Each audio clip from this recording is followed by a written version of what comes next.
के इस सत्र में आप सबका स्वागत है। इसी पल के लिए हम पिछले 2-2.5 घंटे से बैठे थे।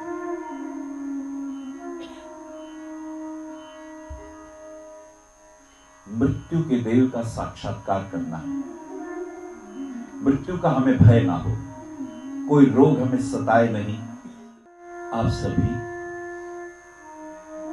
सीधे बैठ जाएं। कोशिश करें कमर सीधी हो, आराम के साथ बैठें और नीचे के दोनों पैर क्रॉस करके ना बैठें, बिल्कुल सीधे बैठें।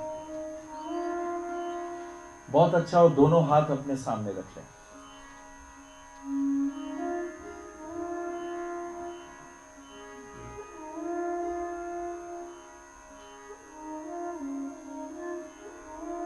अपने थर्ड आई सेंटर पे आपको देखना है।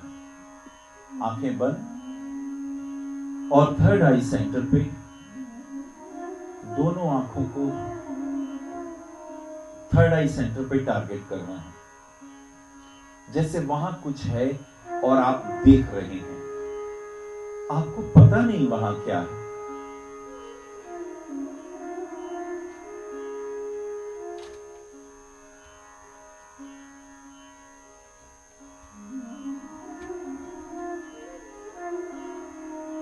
जो बांसुरी की ध्वनि है,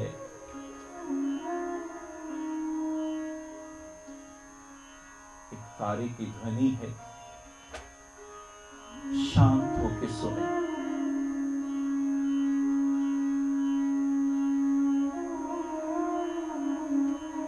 आज मृत्यु को जान ही लेना है। आज मृत्यु के भय से मुक्त होना है।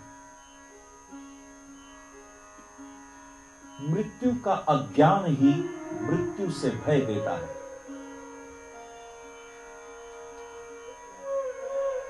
और मृत्यु का ज्ञान मुक्ति है।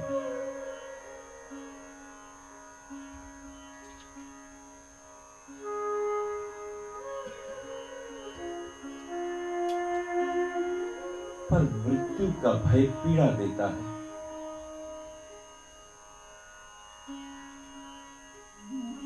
दुख देता है, डिप्रेशन देने लगता है। मैं चला जाऊंगा क्या? मैं क्या संसार से विदा हो जाऊंगा? तो मैं कहां जाऊंगा?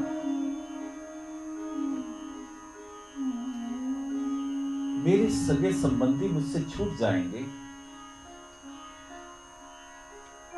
मेरी मां, मेरे पिता, मेरे जन्मदाता क्या मुझसे दूर हो जाएंगे? बरसों से उनका प्रेम मिला, वो चले जाएंगे तो मैं कैसे रहूंगा?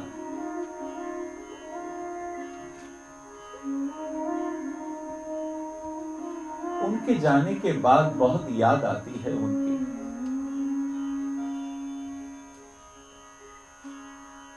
मैं उनका ध्यान ही ना रख पाया, मैं उनकी सेवा ही ना कर पाया। जिन्होंने मुझे पढ़ाया लिखाया, जिन्होंने मुझे ये पंच तत्वों का शरीर प्रदान किया, मैं उनकी आलोचना ही करता रहा।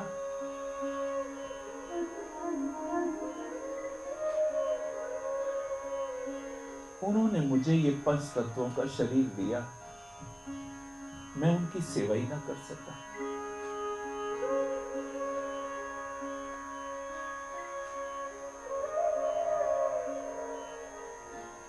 आत्मग्लानि होती है। एक बार अवसर मिल जाए तो मैं उनकी पुनः सेवा करूं, लेकिन वो तो गए। मृत्यु सारे संबंधियों को छीन लेती है।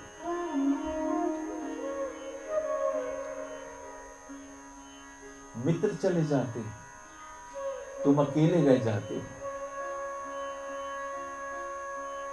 अकेलापन भय देता है। हमें तो समाज के साथ रहने की आदत है। भाई बंधु हो, मित्र हो,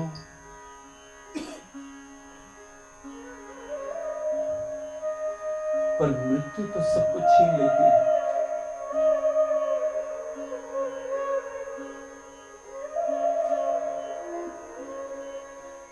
मृत्यु के समय गहरी बेहोशी आती है। पांचों इंद्रियां अपने अपने विषयों से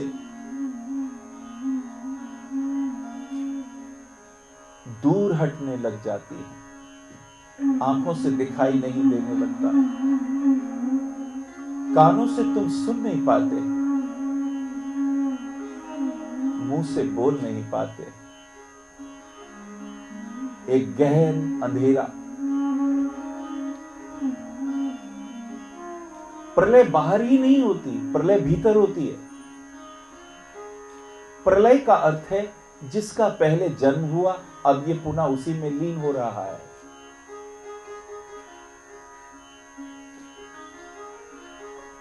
मृत्यु के वक्त यह आपका शरीर जल में लीन होता है। चमड़ी जो है वो हड्डियों को छोड़ देती है।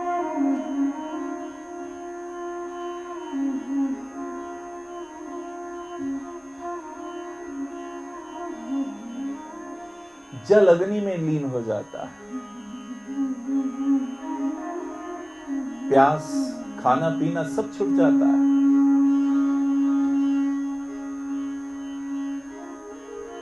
अग्नि वायु में लीन हो जाती है। श्वास वायु में लीन हो जाते हैं। वो आखिरी श्वास। ऐसे में जीव बहुत घबराता है। वो अपनों को ढूंढता है, कुछ मिलता नहीं। पूरी ताकत लगा के वो आवाज दे के पुकारता है अपनों को।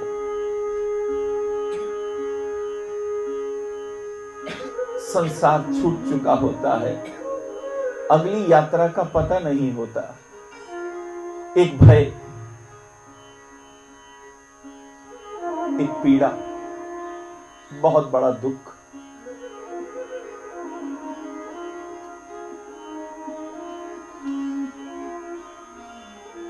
और ये पीड़ा इतनी जबरदस्त होती है कि जीव बेहोश हो जाता है।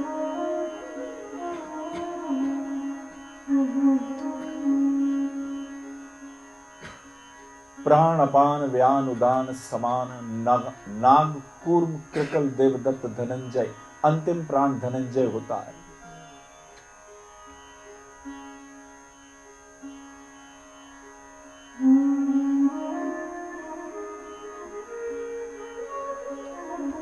इस प्रकार तो हम बहुत बार शरीर बदल चुके हैं, लेकिन अब हम होश पूर्वक देखेंगे। कृष्ण कहते हैं तुम मर ही नहीं सकते। वेद कहता है उत्तिष्ठ अमृतस्य पुत्रा, तुम अमृत के पुत्र हो। तो फिर देवताओं ने जो अमृत पिया था उसका क्या अर्थ है? क्या तुम वो अमृत नहीं पीना चाहोगे? आदि शंकराचार्य कहते हैं पुनरपि मरणम पुनरपि जन्मम पुनरपि जननी जठरे शयनम भज गोविंदम गोविंदम भज मूढ़मते। बार बार मां के गर्भ में आना,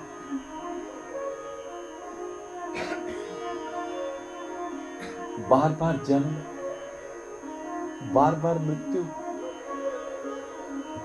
आखिर ये कब तक चलेगा? इससे पहले आए मृत्यु। तुम होश पूर्वक मृत्यु के देव को देख लो। नचिकेता ने देखा था 14 साल का बालक यम से वार्ता करता है। सावित्री ने भी देखा था। वो यमराज से अपने पति के प्राणों को वापस लेके आई।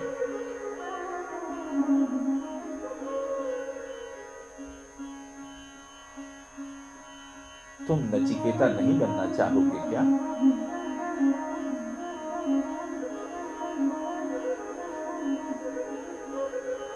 33 करोड़ योनियों में एक मानव योनि ही ऐसी है जिसमें तुम कर्म कर सकते हो। देवता कर्म नहीं कर सकते, वो भोग योनि है। मनुष्य कर्म योनि है। यह अवसर तुम्हें मिला है, तुम दृढ़ संकल्प के साथ आत्मा को जानने की प्रक्रिया में आगे बढ़ो। इस ध्यान के 4 चरण हैं। पहला चरण,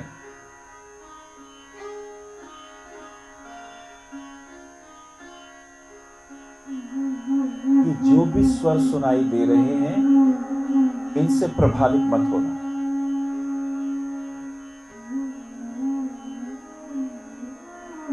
कोई तुम्हें गाली दे, कोई तुम्हें प्रेम करे, तुम दोनों से अप्रभावित हो जाओ और पूरी शक्ति लगा के भीतर की ओर यात्रा करनी है। रिश्ते नाते छोड़ दो, माता पिता को भूल जाओ, भाई बंधु को भूल जाओ, पुत्र पत्नी सब छोड़ दो। भीतर की अंतर यात्रा में बस तुम ही चलोगे। कैदियों का जो सेल होता है उससे भी छोटी संकरी भीतर की यात्रा है।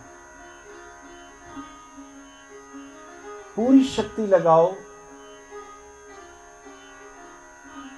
शरीर को शिथिल छोड़ दो, शरीर का तनाव खत्म कर दो। ऐसे हो जाओ जैसे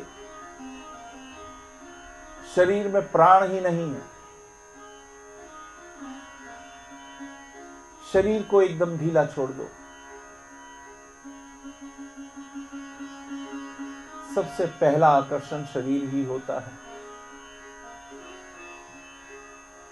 और भीतर तुम नाम नहीं, तुम पुरुष नहीं, तुम स्त्री नहीं, तुम अभी और यही हो।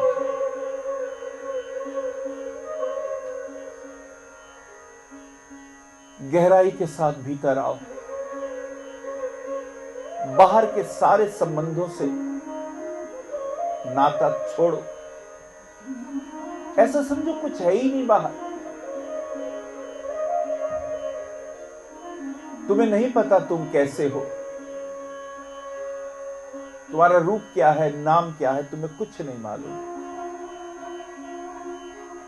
जैसे कि कोमा में गया हुआ व्यक्ति अचानक जागे और वो हैरान होकर देखता है, मैं कहां हूं, किधर हूं, मैं कौन हूं।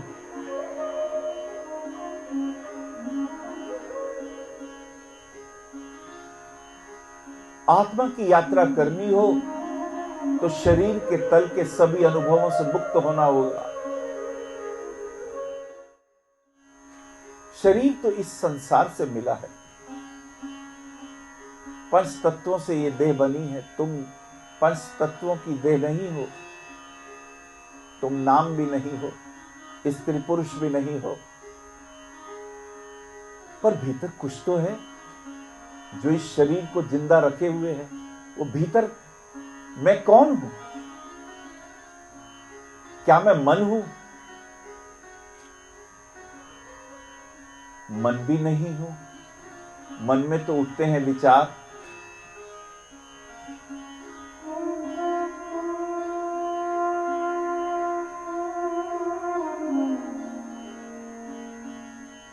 शरीर के तल पर बिल्कुल शांत हो जाओ।